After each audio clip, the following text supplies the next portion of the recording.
minutet i em llevo, Mentrestant us podeu anar subscrivint aquí sota el botonet, la campaneta, ja sabeu.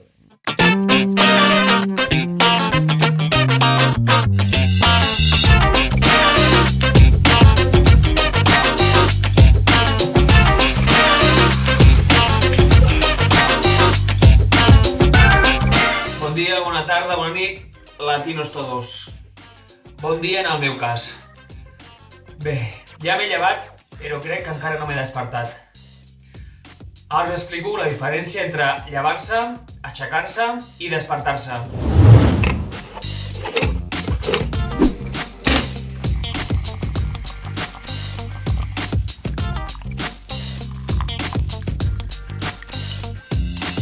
Ara començo a despertar. Per la majoria de gent, despertar és obrir els ulls després d'interrompre el son. Quan obres els ulls ja estàs despert. Però per mi, despertar és el que faig després d'esmorzar, perquè no puc estar despert sense ficar-me alguna cosa sòlida al cos. Per tant, les galetes és la meva benzina. Despertar és, doncs, despertar-se. Una forta explosió va despertar a mig barri.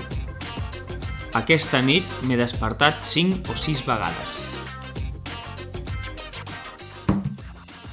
Aleshores, un cop has obert els ulls, ja estàs despert.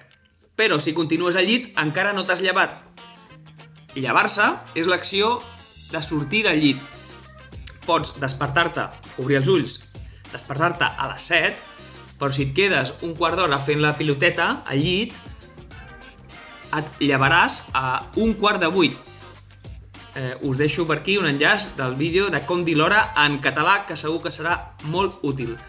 Us deixo uns exemples amb llevar. A casa meva ens llevem tots abans de les 7.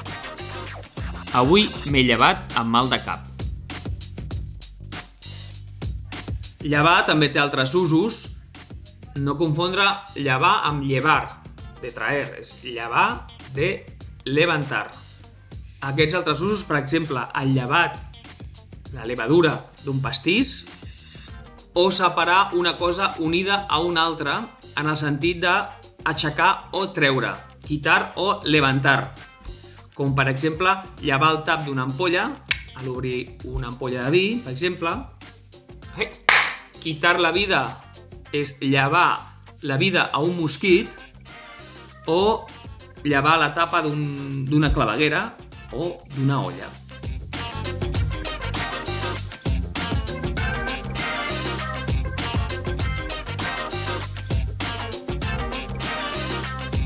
Aquests usos està bé que els sabeu, però en el cas que ens ocupa avui ens centrarem en el significat de llevar-se, levantar-se de la cama. Doncs llavors, llevar-se i aixecar-se signifiquen el mateix? Doncs sí, són sinònims.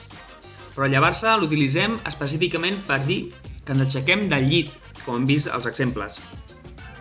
Puc dir em llevo o m'aixeco del llit, és igualment correcte, però si estic assegut a una cadira, com és aquest cas, dic m'aixeco de la cadira, no dic em llevo de la cadira. O si uns nens estan jugant al terra, diem els nens s'aixequen del terra, no es lleven del terra. Mira aquests altres exemples amb aixecar. No hi ha manera d'aixecar aquest nen del llit. El vam aixecar del llit entre els dos. Altres significats del verb aixecar, que no són estrictament els de aixecar-se del llit, aixecar-se d'un lloc on estem asseguts, són, per exemple, aixecar la pols quan estem escombrant, aixecar el vol quan un avió s'enlaira, aixecar el càstig quan et perdonen, aixecar la sessió quan es dona per acabada una reunió, aixecar-se vent quan bufa vent, aixecar un pla quan treballes en traçar un pla, aixecar protestes, aixecar l'ànim, aixecar la veu. Com veus, les possibilitats són múltiples amb aquest verb.